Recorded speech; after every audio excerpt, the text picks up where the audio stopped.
Primeiro, amados irmãos, com a paz do Senhor, amém? Amém. Glória a Deus, louvado seja o Senhor.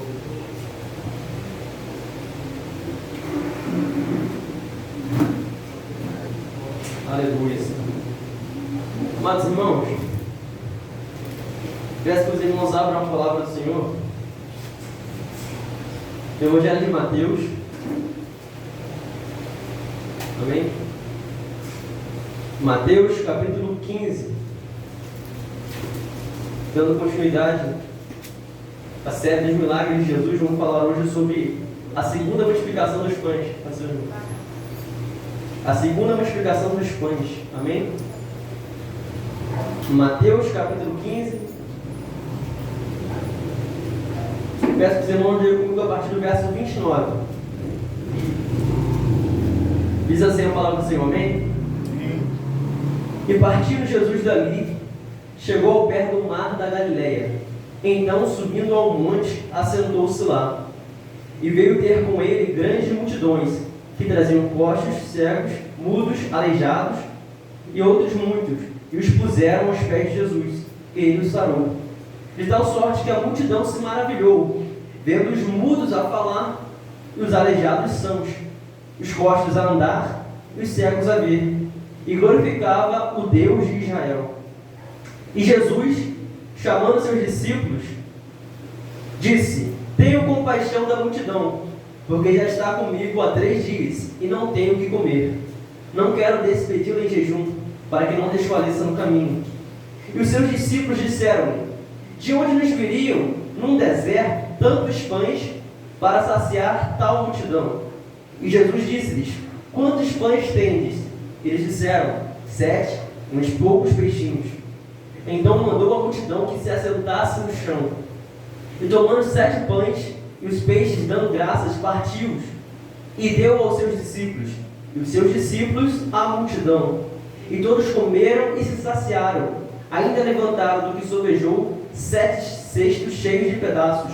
Ora, os que tinham comido eram 4.000 homens, além de mulheres e crianças.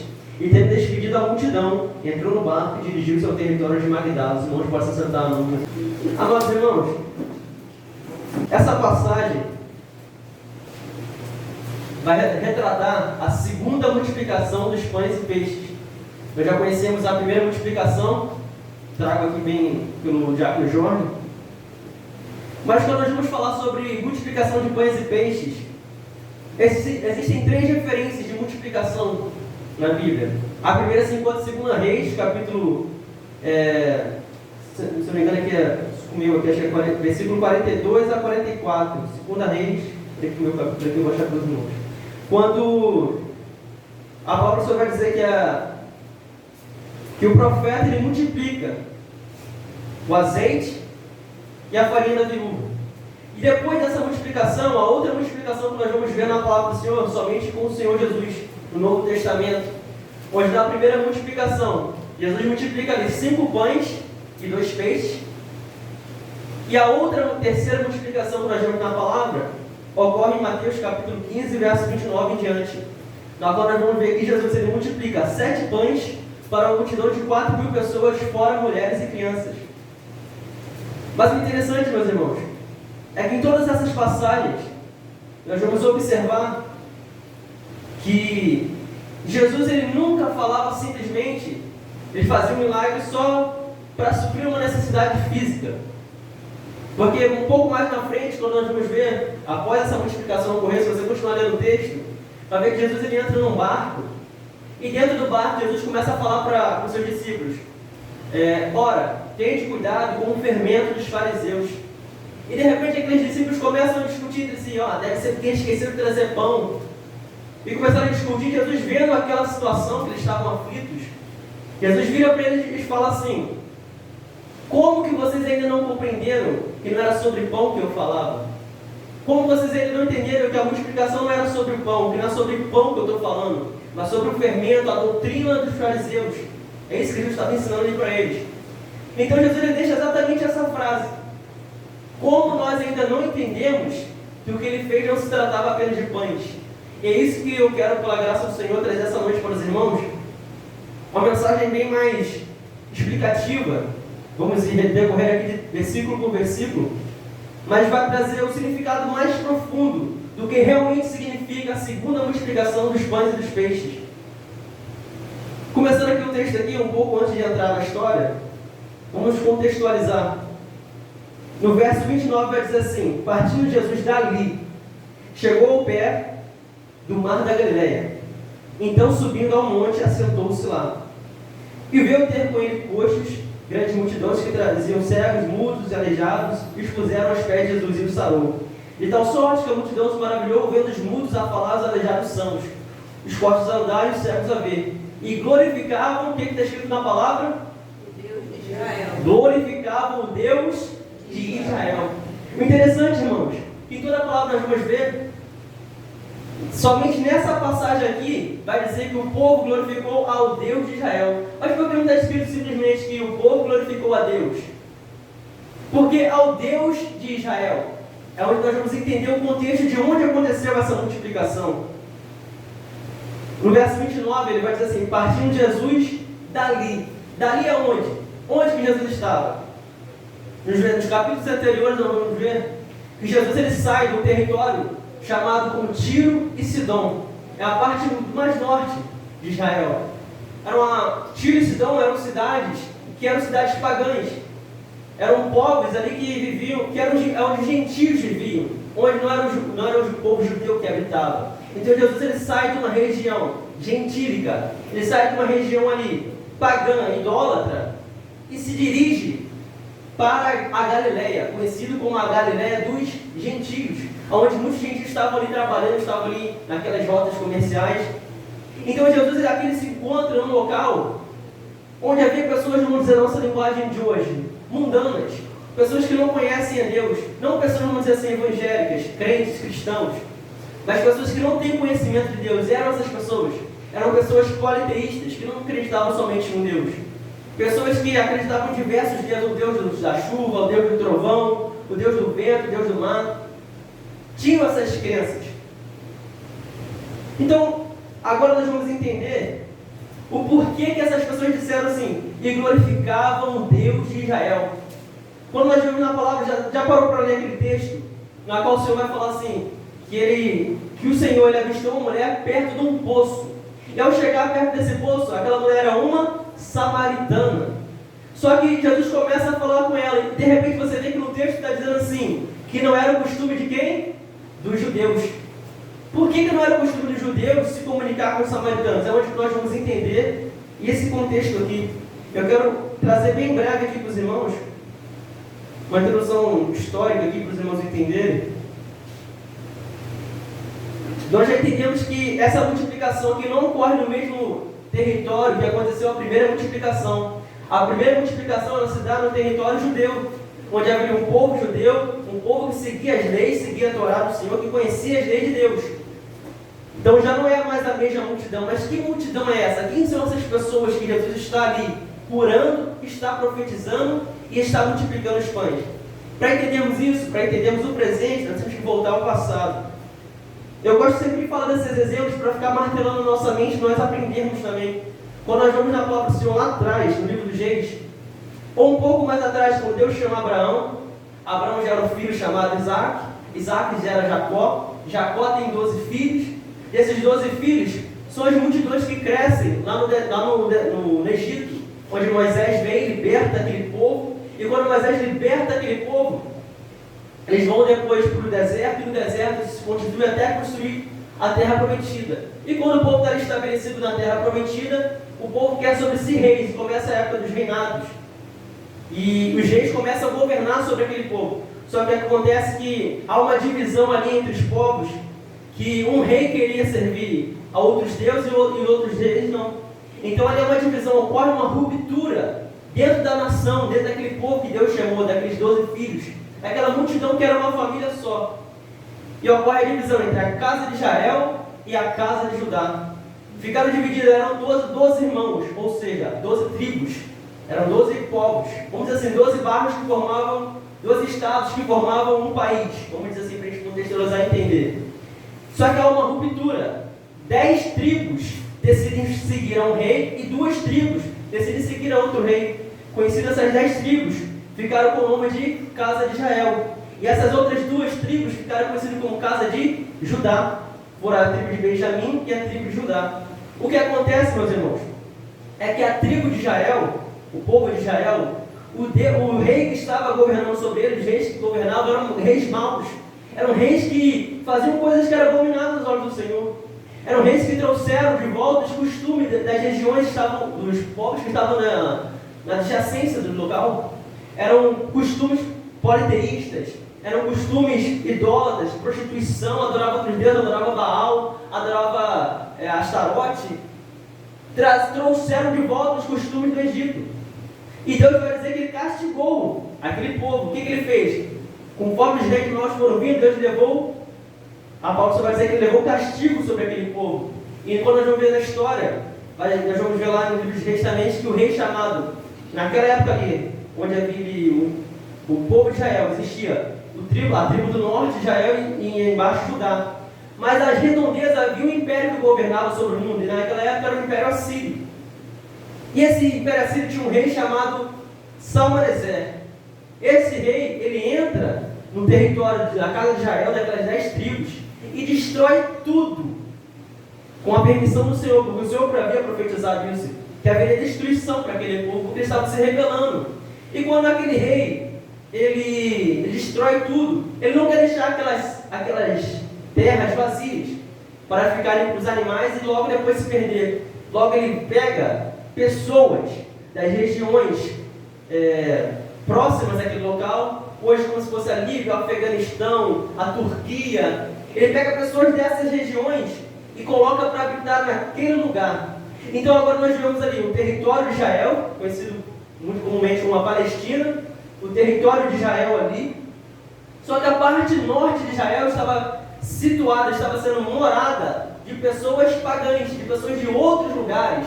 Não era mais o povo de Israel. Só restou quem? A casa de Judá. Só ficou aquelas 2 tribos lá embaixo, que é conhecido hoje como povo judeu, como a gente fala. Por isso é o nome, povo judeu. Então nós vamos ver que aqueles povos lá em cima se dispersaram. Mas o que acontece? Não foram todos que se dispersaram, ficaram alguns.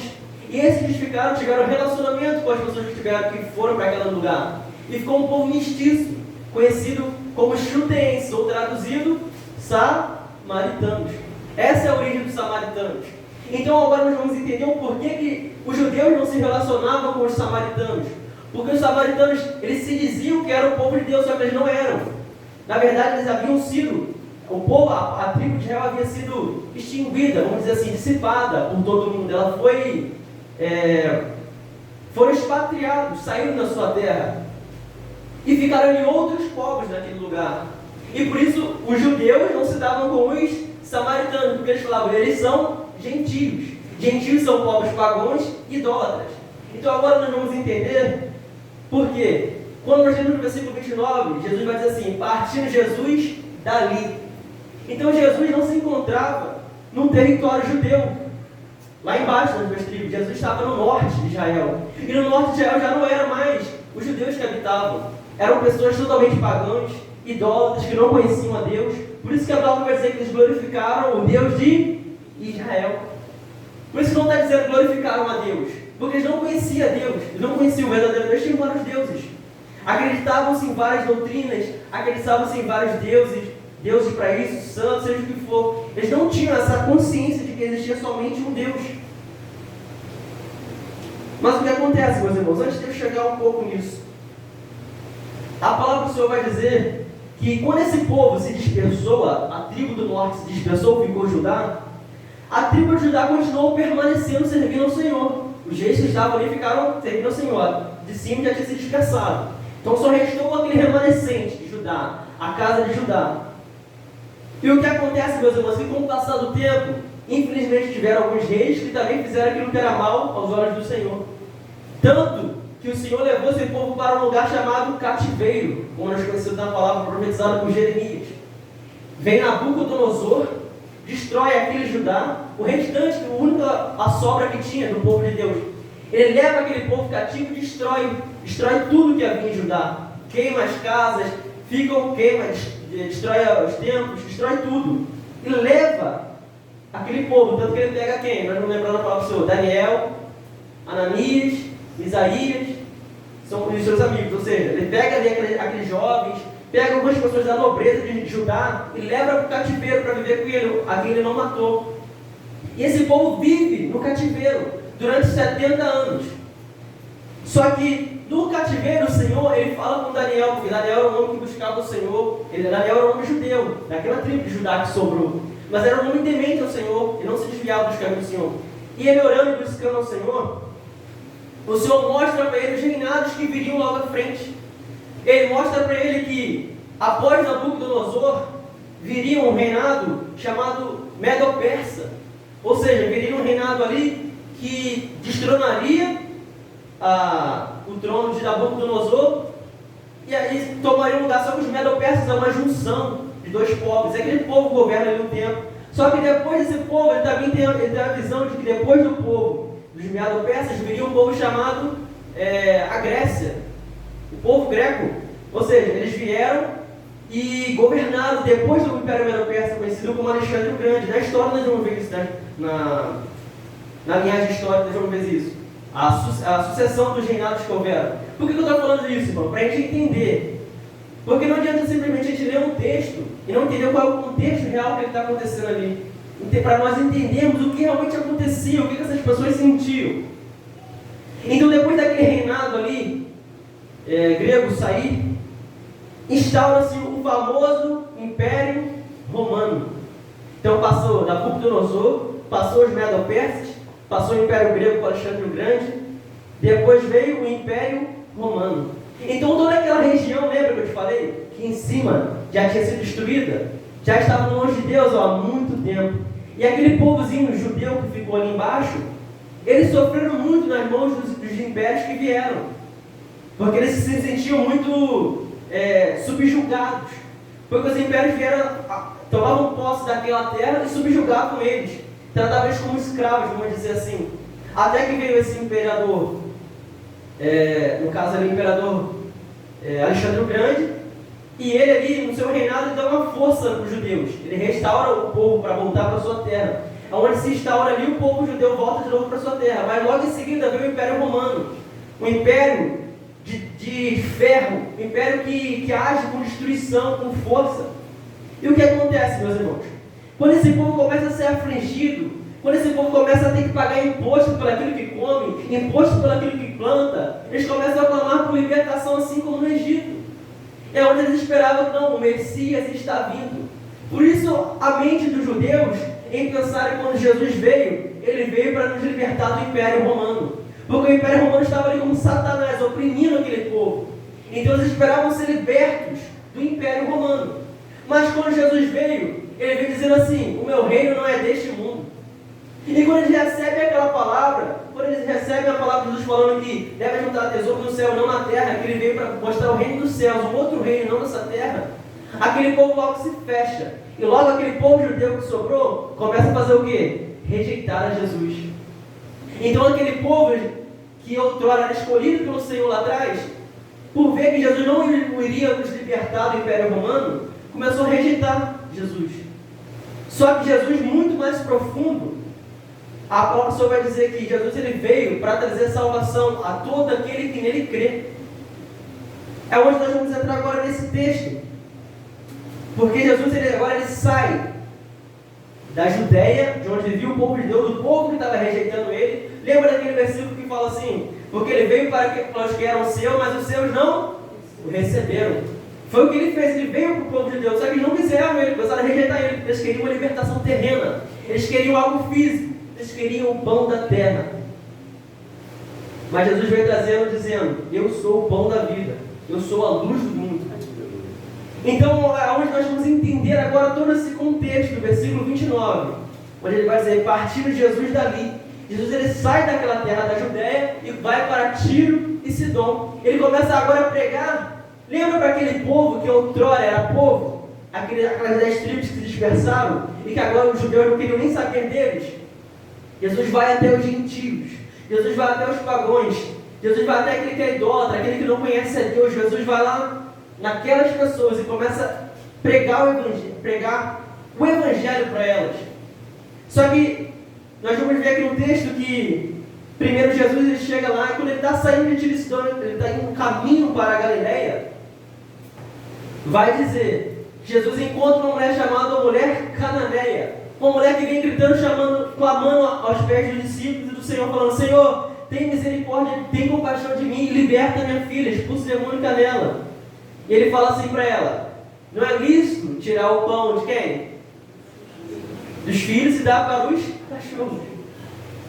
Aqui ele não estava querendo chamar aquela mulher de cadela, você estava explicando exatamente isso, que ele veio para trazer salvação para os judeus e não para os outros povos. Mas ele insistindo, ele fala: quão grande é a tua fé, assim como você, por esta palavra vai, a tua filha já está sã. Então Jesus está ali mostrando, não só para aquela mulher, mas mostrando para nós e para os seus discípulos, que a sua libertação, que a sua salvação não veio somente para o judeu, mas para todo aquele que nele crê, também para o gentio, tanto para o judeu quanto para o gentio. O gentio é todo aquele que não servia ao Deus de Israel. Então, quando Jesus inicia essa passagem aqui em Mateus, capítulo 15, verso 29, falando: e veio, partindo Jesus dali, chegou perto do mar da Galileia. Então, subindo a multidão, assentou-se lá. Já que nós entendemos que multidão é essa, meus irmãos, e já entendemos que contexto essa multidão se encontra, agora imagina um povo que não tem Deus, imagina um povo que vive sob escravidão, porque o império que governa sobre o local, a política do local é uma política que só favorece aos grandes, que só favorece aos poderosos, um pouco familiar com o que nós vivemos hoje. Imagina as pessoas vivendo essa condição, e como é que elas estavam? Coxos, cegos, mudos, aleijados. Como é que estava a saúde desse povo? Precária. Um povo que tinha necessidade, um povo que passava por fome, um povo que não tinha o que comer porque o império que estava governando não estava nem aí para eles. Não queria saber, só queria saber de encher o bolso deles. Só queria saber de governar, de falar que o nome deles era grande. Não estava nem aí, nem para o judeu que eles escravizavam, e nem mesmo para o gentio, o povo que vivia ali, eles não estavam nem aí para eles. Era assim que era o Império Romano agia. Um pouco muito parecido com a nossa realidade hoje em dia. Políticos, que não querem saber do seu povo, que não querem saber se as pessoas têm saúde para tratar as enfermidades. Por isso haviam pessoas cegas, pessoas mudas, pessoas com deficiência, pessoas aleijadas, pessoas passando por necessidade. Eram essas pessoas. Só que tanto os gentios como os judeus também estavam sofrendo isso. Mas o interessante é que quando Jesus ainda estava lá na Judéia, e Jesus vai multiplicar os pães, no contexto ali, o povo estava com ele durante o dia, e no final da noite o povo estava ali pedindo alimento. E os discípulos falaram assim: olha, a multidão está com fome, manda eles embora para comprar alguma coisa. Jesus multiplica o pão. Mas mais na frente nós vamos ver, quando o Senhor ele vira e fala para aquela multidão: vocês não me buscam para buscar a mim, vocês me buscam pelo pão que perece. Então aquele povo judeu, sim, realmente passava fome, passava dificuldade, mas só estava indo atrás de Jesus para pegar o pão que perece, porque estavam com fome, porque estava passando necessidade, porque estava passando dificuldade.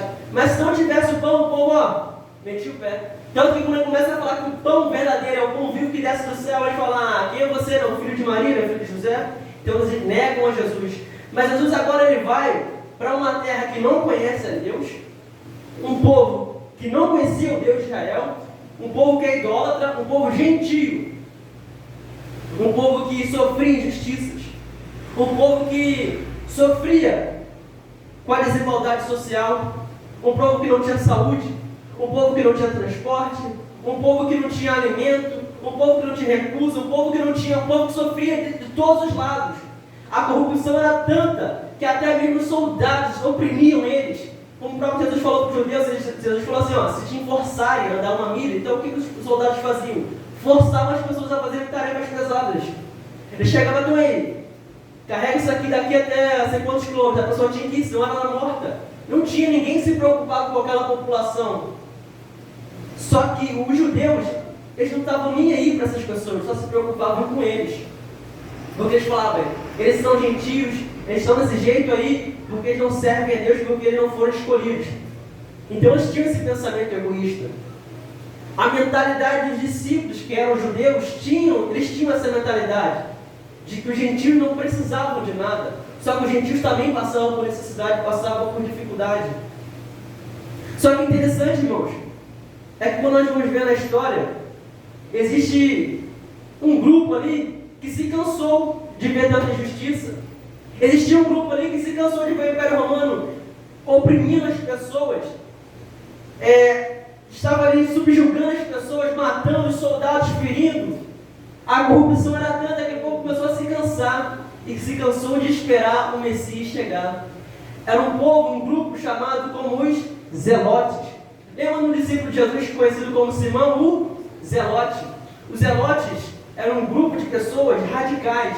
Zelote vem da palavra zelo, que tinha um zelo pela sua doutrina ali, pela sua religião, mas que faziam aquilo de uma forma radical, de uma forma como se fosse terrorismo.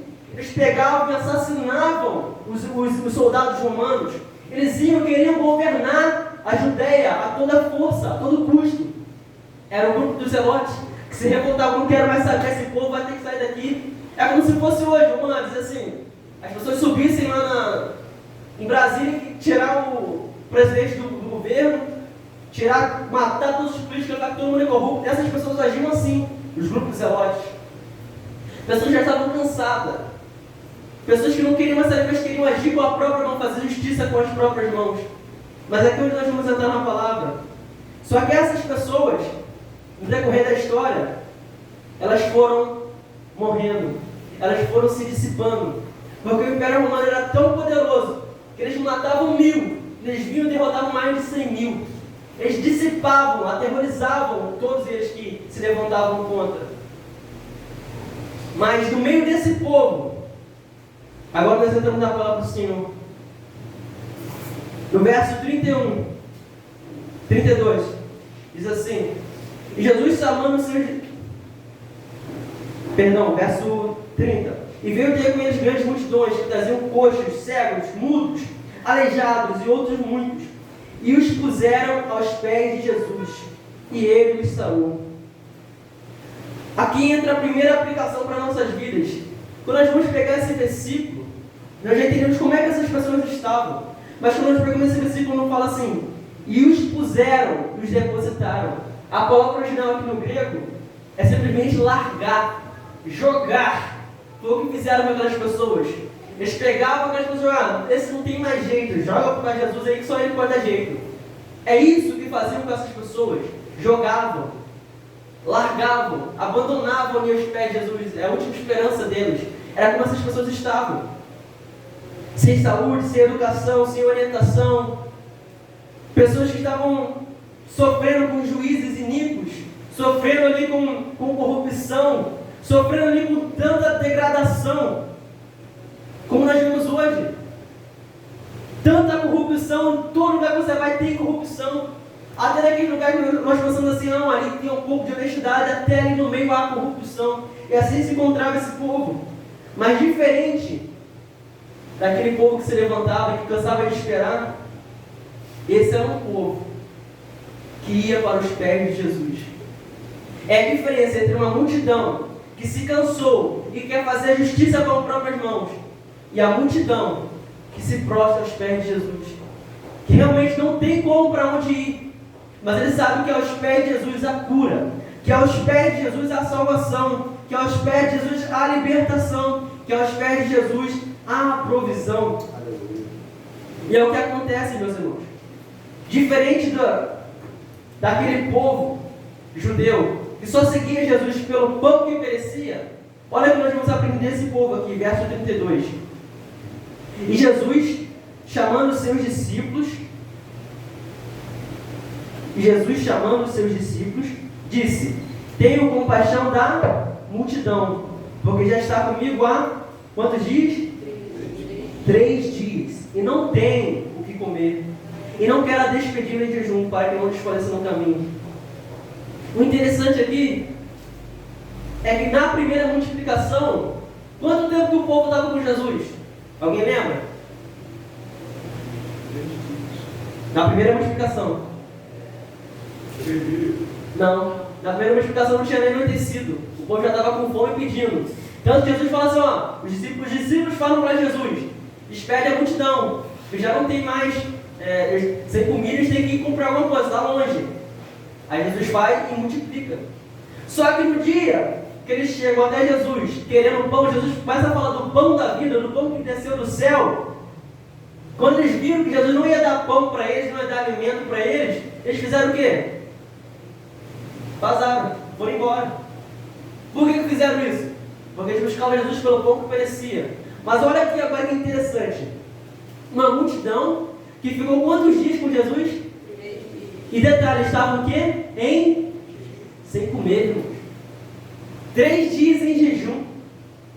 Entende a diferença? Ele veio para os que eram seus, mas os seus não os receberam. Agora esse povo, essa multidão aqui, esquecida, abandonada, largada pela sociedade, largada pela política, largada pelas pessoas, essa multidão aqui ficou 3 dias aos pés de Jesus.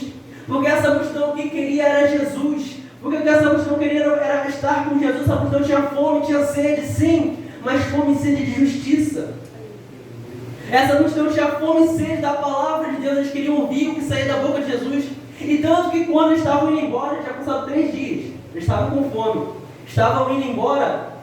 Não fala que Jesus ia alimentar eles, simplesmente estavam indo embora, se alimentaram daquilo que era espiritual e estavam indo embora.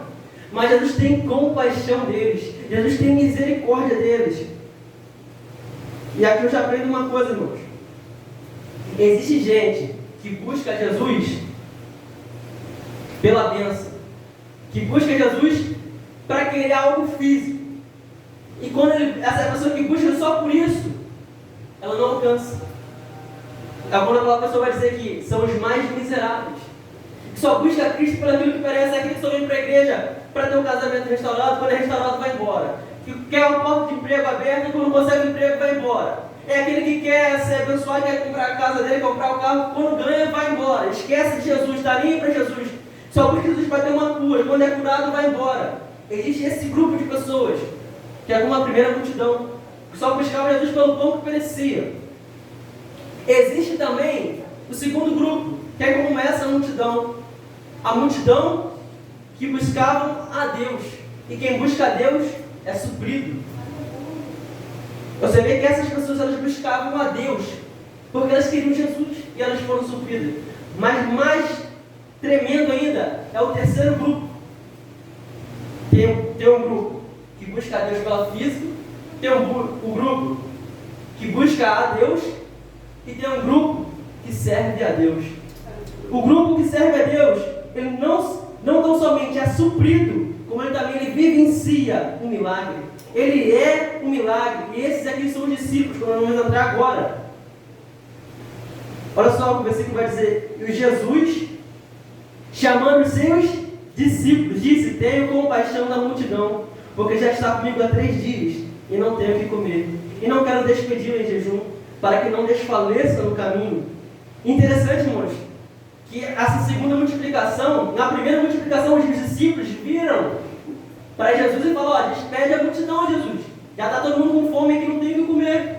Mas na segunda multiplicação, é Jesus que fala com os discípulos. Por quê? Jesus que fala com os discípulos. Entende que Jesus está num local diferente? Que ele não está na Judéia. Ele está no meio dos gentios. Justamente porque Jesus estava mostrando para eles ali, eles tinham na mente deles que a salvação era só para os judeus. Mas Jesus já estava ensinando ali os discípulos, mostrando que o propósito dele era alcançar a todo aquele que nele crê. Esse era o verdadeiro propósito de Jesus. Tanto que ele vai dizer assim, até mesmo porque aqueles discípulos ainda não tinham Espírito Santo para entender o que se trataria, o que Jesus iria fazer lá na frente. Eles não conseguiam ainda entender. Quando lá atrás nas profecias falava que o Senhor faria das 2 casas uma única casa através de Jesus. Jesus seria a restauração do homem pecador com Deus. Então eles não tinham esse entendimento. Mas agora continuando o texto aqui, no verso 33. E os discípulos, e os seus discípulos disseram: de onde eles viriam? Num deserto. Onde que era o lugar? Num deserto. Aleluia. de onde nos viriam no deserto tantos pães para saciar tal multidão. Logo nós já observamos aqui, os discípulos olham para o lugar, olham para um problema, o lugar era um deserto. Então o problema para eles aqui é que Jesus sim curava, Jesus libertava, Jesus explicava, mas não no deserto. Pelo que faz entender, é que os discípulos acreditavam que o local poderia mudar quem Jesus era, porque Jesus não estava na Judéia e não poderia operar milagres. Então nós temos que entender, irmãos, que não importa aonde Jesus esteja, Ele é Senhor de toda a terra, Ele é Senhor de todos nós, tanto dos judeus, tanto como do gentio. E outra coisa, lembra que eu falei que Jesus estava lá, Ele fez o primeiro milagre na Judéia, e Ele foi para o norte de Israel, Ele foi para Tiro e Sidom. Só que a gente pensa na nossa mente assim, se você pegar hoje no Google Maps, jogar aí, mais ou menos ali, de Jerusalém, na Judéia, até Tiro e Sidom hoje, que são outras cidades ali, de carro deve levar umas 6 horas, de avião, sei lá, 30 minutos. Só que na época de Jesus ele ia a pé. Então essa caminhada, e não só a pé, vinha uma pancada de gente atrás dele. E todo mundo queria tocar, queria parar Jesus. Então até Jesus chegar em Tiro e Sidom, e sair de Tiro e Sidom até chegar na Galileia, demorou mais ou menos aí 1 ano e 2 meses. Então, 1 ano e 2 meses parece muito tempo, mas para quem vivencia um milagre, 1 ano é o quê? É muito tempo. Os discípulos acabaram de ver o milagre acontecendo, na multiplicação dos pães e peixes, lá na Judéia. E agora, eles são tomados ali por uma situação, num local deserto, e viram para Jesus e falam assim: de onde nos viriam? De onde viria a provisão? Isso traz para nossas vidas. Nós passamos por tantas situações, por tantas aflições, por tantas coisas, vemos o operar de Deus, e como nos esquecemos tão fácil das bênçãos do Senhor sobre nossas vidas. Como nós esquecemos tão rápido daquilo que Deus nos livrou. Esqueceu, como a irmã estava trazendo aqui, testemunho do domingo, lembrando da vida dela, como o pastor trouxe na outra quinta-feira, lembrando da vida dele. Como nós esquecemos tão rápido das bênçãos de Deus. E como esse povo, como é que os discípulos esqueceram tão rápido? Como é que, como diz Paulo, como é que vocês passaram de um evangelho para outro? Como é que nós esquecemos do poder do nosso Deus tão rápido, irmãos? E recebemos tantas coisas profundas, olha o que Deus já fez por nossas vidas. Esquecemos tão rápido. Mas não somente isso, irmãos. Jesus ali ele queria ensinar para os discípulos que na escassez nós temos que aprender a depender de Deus. Porque às vezes nós passamos por momentos de escassez, de deserto, que não tem de onde tirar. Quando eles viram e falam de onde nós vamos tirar. Na primeira multiplicação, o próprio apóstolo Filipe ele fala assim: Senhor, nem se tivesse 200 dinheiros, 200 denários. Denário era a moeda paga por um dia de trabalho. Ou seja, nem se eu trabalhar, sei lá, 8 meses, nem se eu trabalhar, eu teria dinheiro para saciar esse povo. Então, às vezes, você está passando por uma situação que ainda que você se esforce o máximo possível, você não consegue tratar. Mas deixa eu te dizer uma coisa: Jesus, Ele é o Senhor da provisão. Aleluia. E olha só que interessante, irmãos. Será que Jesus não poderia realizar esse milagre novamente? Será que na mente dos discípulos o milagre jamais pode ser repetido novamente? Será que eles pensavam assim? Ou será que era só incredulidade? Ou será que era só falta de fé? Quantas curas e milagres nós já presenciamos? Será que Deus não pode te curar? Será que nessa situação que você está vivendo Deus não pode agir? Quantos milagres e testemunhos ouvimos de nossos irmãos? Ou que nós vivenciamos? Será que Deus não pode agora agir na sua vida diferente? Nós não podemos esquecer, irmãos, do poder do nosso Deus. Por mais que a promessa já tenha tempo, por mais que o que nós vimos acontecendo já tenha tempo, nós não podemos esquecer que aquele que prometeu é fiel para cumprir. Amém. E que aquele que operou lá atrás é o mesmo que opera hoje, e amanhã e eternamente. Jesus, Ele é o Senhor da provisão.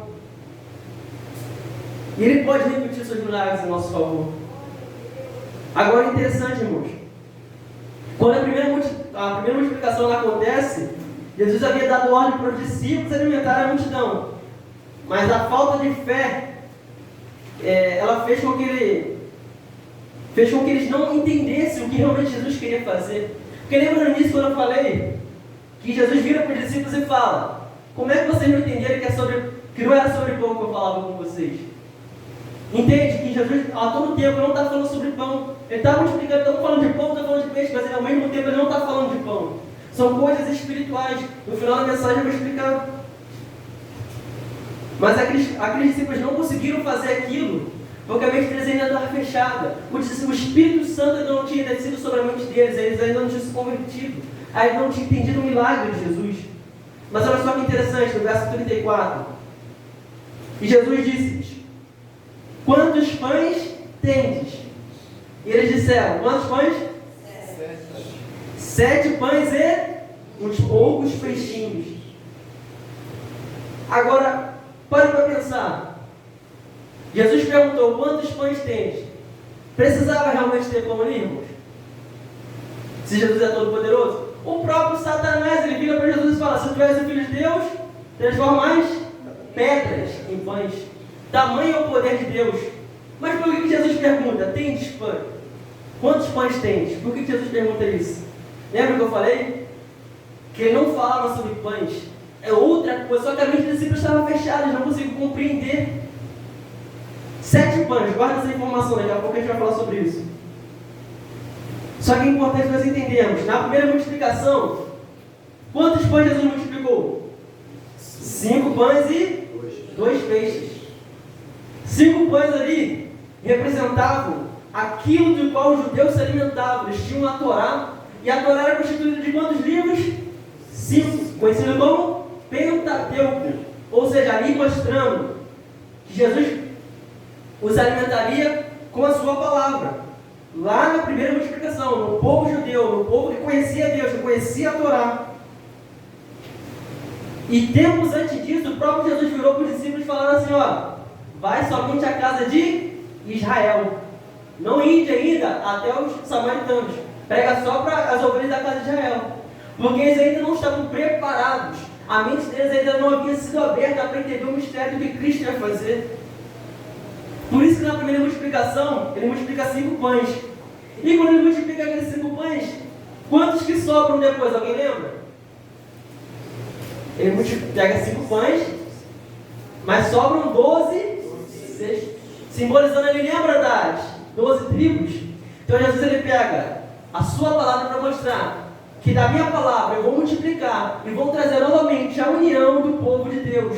Daquela separação que vocês fizeram lá atrás, eu farei de novo uma nova casa. Todos serão um único povo. Isso Jesus fez na primeira multiplicação. Agora, na segunda multiplicação, olha só, continua dizendo no versículo 35. Então mandou a multidão que se assentasse no chão. E tomando os 7 pães e os peixes. Aqui peixes é indefinido. Não vou falar quantos pães peixes tem. Fala que tem 7 pães. E tendo dado graça, partiu-os e deu aos seus discípulos. E os discípulos, a multidão. O interessante é que muitas vezes a pessoa fala assim: Jesus estava lá, Jesus dividiu o pão com os discípulos. Não, irmãos. Jesus não dividiu o pão. Jesus partiu o pão. Partir vem de partilhar. Partir vem de compartilhar. Partir é multiplicação. Dividir é subtração. Jesus vem nos ensinando: aquele que tem no coração de divisão, aquele que tem no coração o pensamento de divisão, de perder, esse não vai ter algum milagre. Mas aquele que partilha, aquele que divide, aquele que multiplica, esse sim recebe e participa do milagre. Ou seja, detalhe interessante que Jesus, nesse momento aqui, ele pega o pão, como nós vamos ver no texto. E Jesus dá o pão, se ele partiu o pão e deu direto para a população? Para a multidão não. O que ele fez? Ele deu para os discípulos. E os discípulos a multidão. Então nós vemos aqui as mãos de Jesus, as mãos dos discípulos e as mãos da multidão. Aqui está Jesus ensinando: eu vim trazer o pão, eu vim completar o meu mistério, mas são vocês que vão cumprir. É vocês que vão levar a minha palavra. É vocês que vão alcançar essas pessoas. Vocês que vão alcançar os gentios. Eles ainda não estavam entendendo que a mente estava fechada, mas lá na frente Jesus explica isso para eles.